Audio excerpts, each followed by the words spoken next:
하루는 제자들과 함께 배에 오르시고 저에게 이르시되 호수 저편으로 건너가자 하시며 떠나서 행선할 때 예수님께서는 잠드시고 광풍이 호수로 내리침에 배에 물이 가득하게 되어서 위태하게 되었습니다. 제자들이 예수님을 깨워서 주여 우리가 죽게 되었나이다 라고 하더니 예수님이 잠에서 깨시고 바람과 물결을 꾸짖으시고 그게 잔잔해지거든요.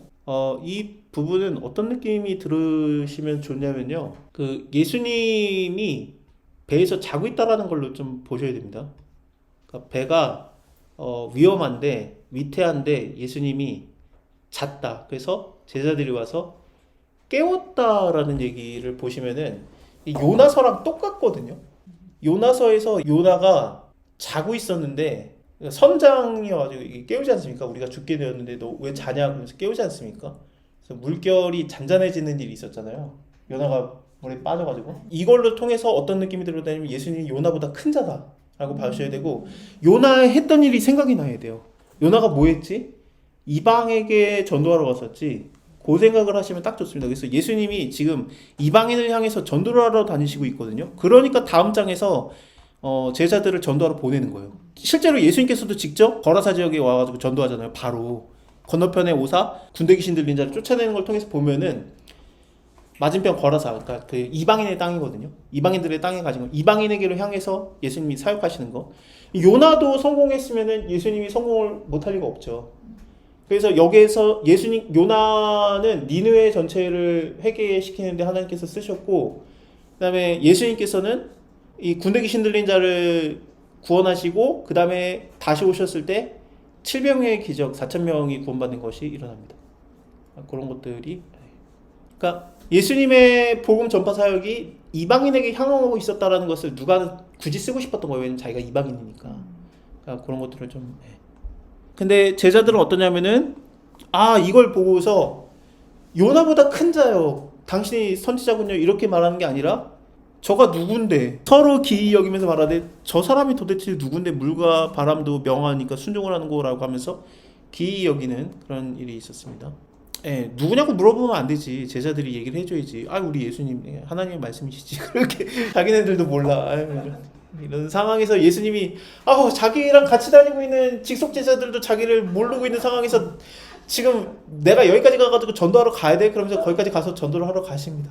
거라사인의 땅에 가서 참 지금 안에서도 바가지가 새고 있는데 밖에서도 이제 그 바가지를 퍼야 되는 그런 상황이었던 거죠.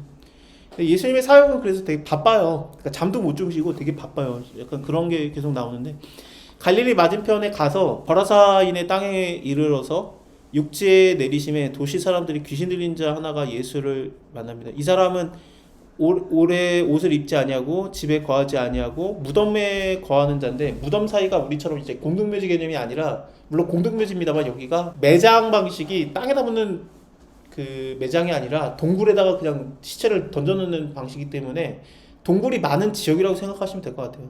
그래서 거라사의 데가볼리스 지역에 여기 거라사에 오셨는데 배 타고 오신 다음에 꽤 많이 내려오신 겁니다. 그래서 거라사까지 오셨는데 이게 복음서마다 의견이 달라요. 어떤 복음서에서는 마태복음에서는 귀신 들린 자가 2명입니다.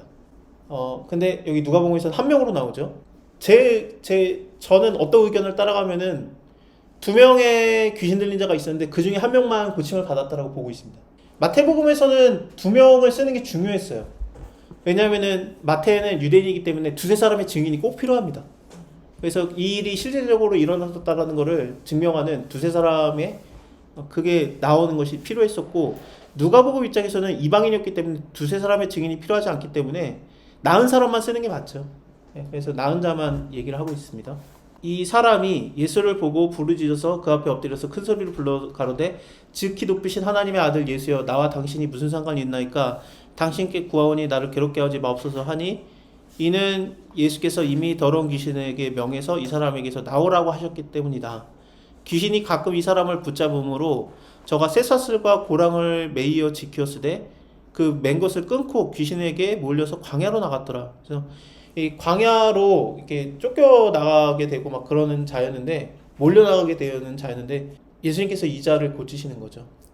참 특이한 게 바로 위에가 무슨 내용이었냐면 예수님께서 그 귀 있는 자는 들을지어다 하면서 첫 번째로 나왔던 얘기에서 사람이 있는데 그 말씀이 하나님의 말씀이 전해졌을 때 그것을 못 가게 하려고 못 피게 하려고 마귀가 물어가는 자가 나왔었지 않습니까? 그 말씀을 물어가게 하는 자가 나왔었는데 이 사람은 아예 귀신에게 매여 있는 자인데 말씀을 하나님 그냥 심어버리는 거거든요.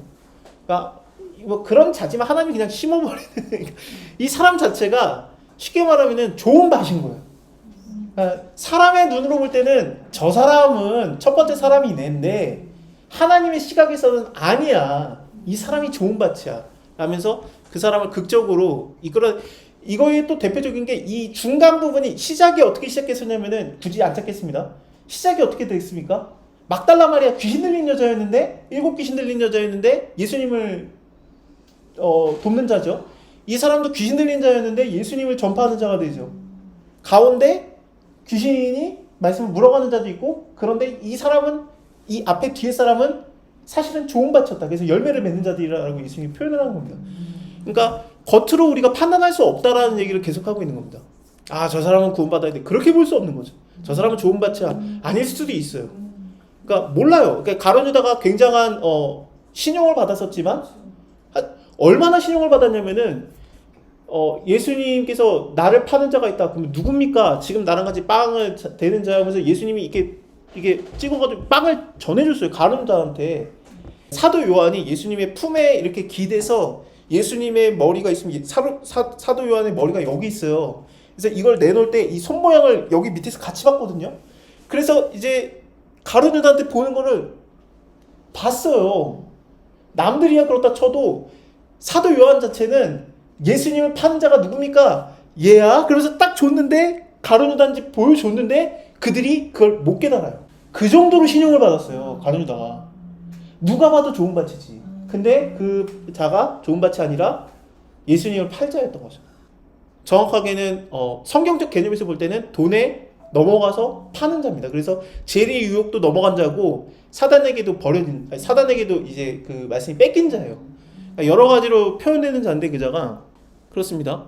이제 예수께서 너희를 무엇이냐 했더니 나는 군대입니다. 이 군대라는 거는 레기온이라는 헬라어 단어를 썼는데 레기온은 로마 군단 병력에서 그때 보병과 기마병이 합체해서 한 3,000명에서 5,000명 규모가 되면 이걸 레기온이라고 부르거든요. 자기가 레기온이라고 말하는 게 뭐냐면은 그 커다란 군대 규모다. 그러니까 3,000명에서 5,000명의 군대 규모다라고 말한 겁니다. 진짜로 그 이름만 군대가 아니라 많은 귀신이 그에게 들려있기 때문이다라고 나오면서 군대 귀신 들린 자가 있습니다. 그 자가 무적행으로 들어가지 말게 하기를 간구합니다. 예수님한테. 그랬더니 예수님께서 그걸 허락하셨죠. 사실상. 그래가지고 다른 복음서에서 허락했다라고 나오는데 간구하더니 마침 거기에 여기 허락했다라는 얘기가 여기 나오네. 마침 거기에 많은 돼지떼가 산에서 먹고 있는지라 귀신들이 그 돼지에게로 들어가게 하심을 허하심을 간구했더니 예수님께서 그래 오케이 돼지떼에게로 들어가 그랬더니 귀신들이 그 사람에게서 나와서 돼지떼로 들어가니 그 떼가 비탈을 내리달라 호수에 들어가서 몰살을 합니다.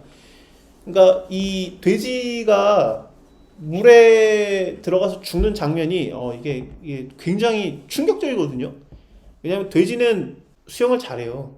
근데 물에 들어가서 죽었다 이거 자체가 되게 희한한 장면이고 돼지가 다 죽었으니까 이 돼지떼가 싹 다 죽었으니까 얼마나 이게 놀랐겠습니까?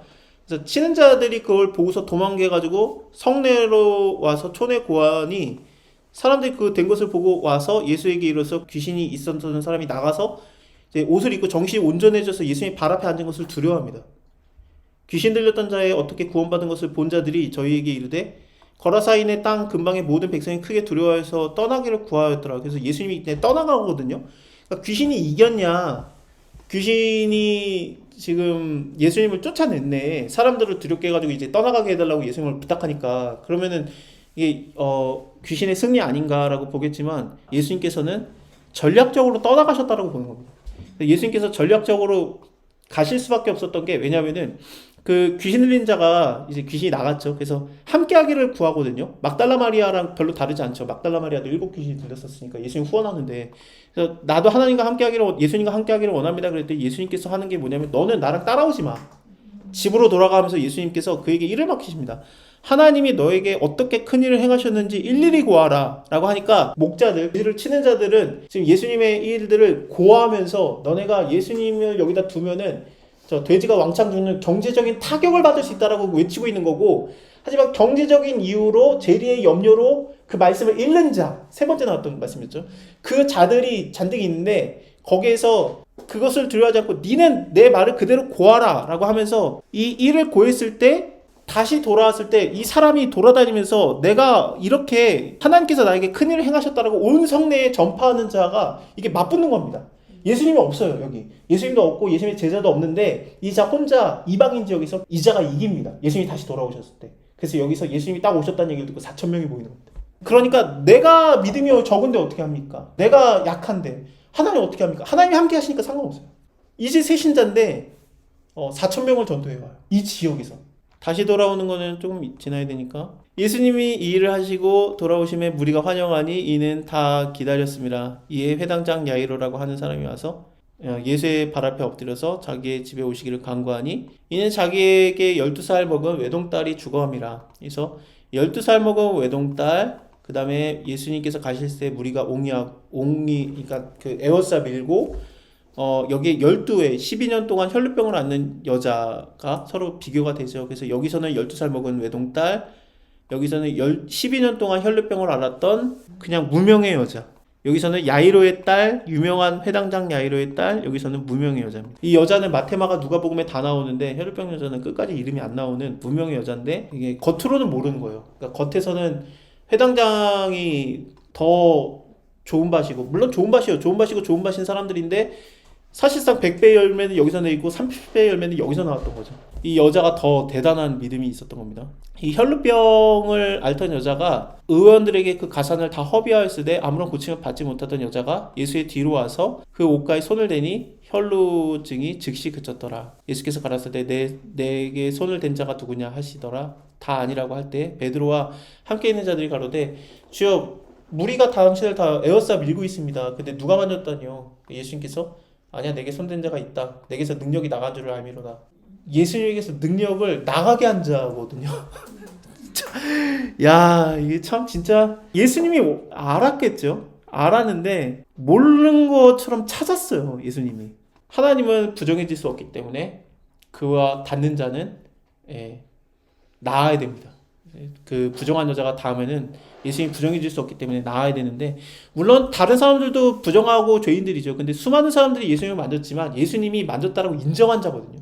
하나님이 너가 나를 만졌어 라고 인정한 자고 서로가 알아요. 이 여자도 나 찾는 거 맞구나라고 알고 떨면서 나와서 그 손을 댄 연고와 나은 것을 모든 사람한테 고하니 예수님께서 말하되 딸아 너의 믿음이 너를 구원하시니 평안히 가라 하시더라. 여기서의 딸이라는 것도 위에서 나오는 그 외딸, 외동딸이라는 단어와 동일한 단어입니다. 그러니까 예수님께서 이 여자에게 딸이라고 말한 거는 친딸이라고 얘기합니다.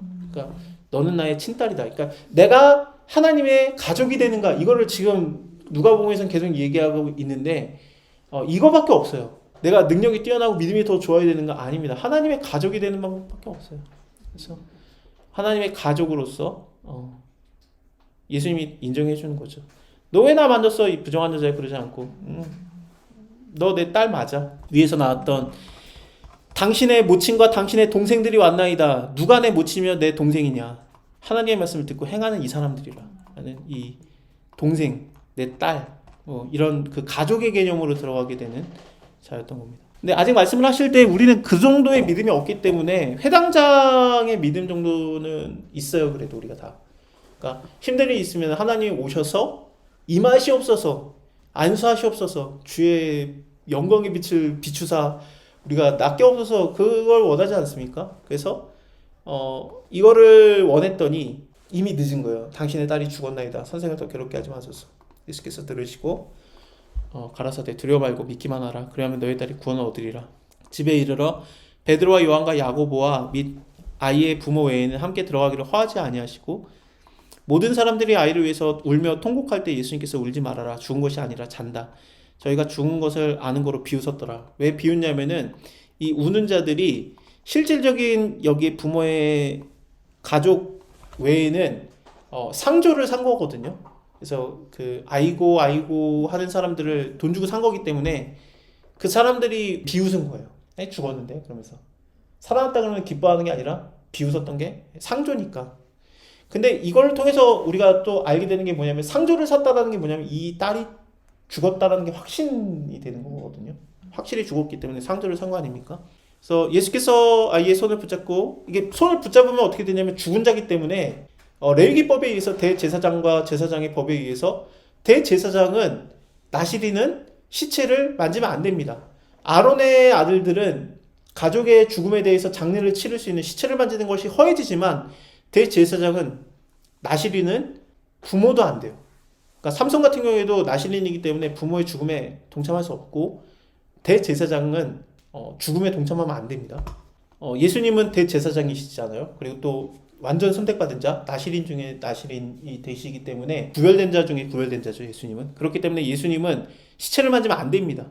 그럼 어떻게 됩니까? 시체가 아니어야 돼요. 나아야 돼. 이거는 예수님의 속성상 나아야 돼. 그래서 낳는 겁니다. 그러니까 그 영이 돌아와서 아이에게로 들어가서 일어납니다. 예수님께서 먹을 걸 주라 명하신데 부모가 놀라는지라 예수께서 경계하사 이 일을 아무에게도 말하지 말라. 그래서 전 성경을 보면서 되게 이게 힌트를 많이 얻는데 하나님의 속성을 아는 것은 우리한테 큰 힘이 됩니다.